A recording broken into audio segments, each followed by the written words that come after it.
Reverend Robert Innes, the chairman of the Faith and Order Commission at the Church of England, was asked, what is the Church's definition of a woman? He was asked this at the General Synod. He replied that there is no official definition. Isn't there? I'm sure I've looked at a dictionary in the past. He said the institution had never taken a solid stance on the matter because, until recently, such definitions were self-evident. Well, earlier today, I spoke to Maya Forstatter, a woman who just won a landmark tribunal ruling after losing her job due to some tweets she posted about gender. I mean, they're right that no formal definition was previously needed because it was self-evident.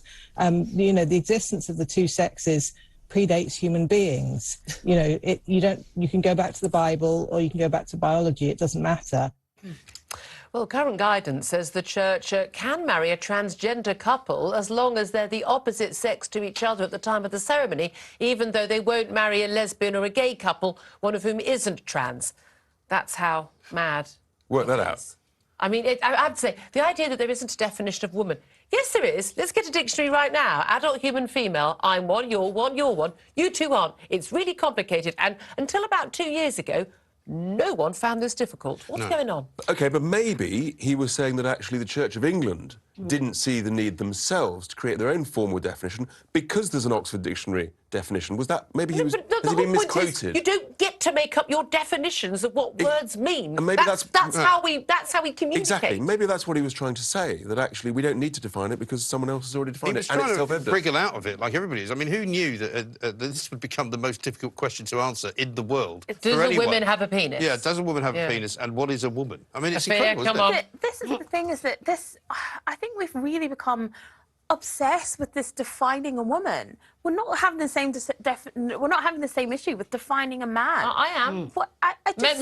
Men's rights, safety and existence isn't under threat on a daily basis. Exactly. And I always maintain that there is room for everybody, that there's a definition of a woman, there's a definition of a man, there's a definition of trans. There's room for everybody, and I don't think one should take away from the other. Not in the same toilet, though. No, not in women's sport or sex-based. I'm saying women's sport should have its place, and women's toilets should have their place, and trans sport should have its place, and trans toilets should have its place. But that's not what's been happening. Exactly. But I don't think one should take away from the other. And also, it's so difficult. Yeah. And also, when you come to the religious side of this, I mean, there is a large part of me just goes, just marry anybody who wants to get married. Yes, there's little enough love in this world. Especially in a church, because they don't want to get married in a church, I know, but if you want to get married in a church, just let people get married in the church. And can we just move on?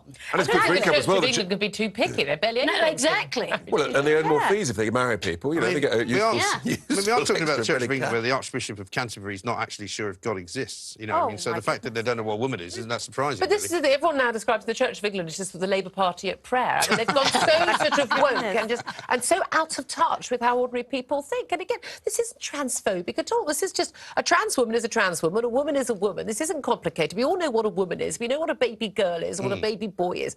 And we've allowed this sort of madness and it's sort of BBC, Guardian, Stonewall lunacy to overtake us. And we're all being told that we're transphobic or we're bad people. I mean, most of the country is looking at this and going, you're all insane. I mean, presumably it's bad news for the Virgin Mary, right? And Eve, and also the woman of the Pharisees, who presumably now may not be a woman of the Pharisees. I just despair. It's starting to become a nonsense, and it's starting to distract from real issues affecting the trans and LGBTQ plus community. What is the Q? What is the plus? It's descending. Maybe actually we're all guilty. We're at fault because we're talking about it within sort of the centre of London, and actually nobody in any pubs or clubs of the rest of the country are talking about it. See, I think that's where you're wrong. That's where you're wrong. And I always knew this was going to be an issue once it hit sport, and when I tell you what, the people who won't take, you know, women in particular are sort of, I don't want to make a fuss. I want people to like me. It's not something I've ever been afflicted by, as you know.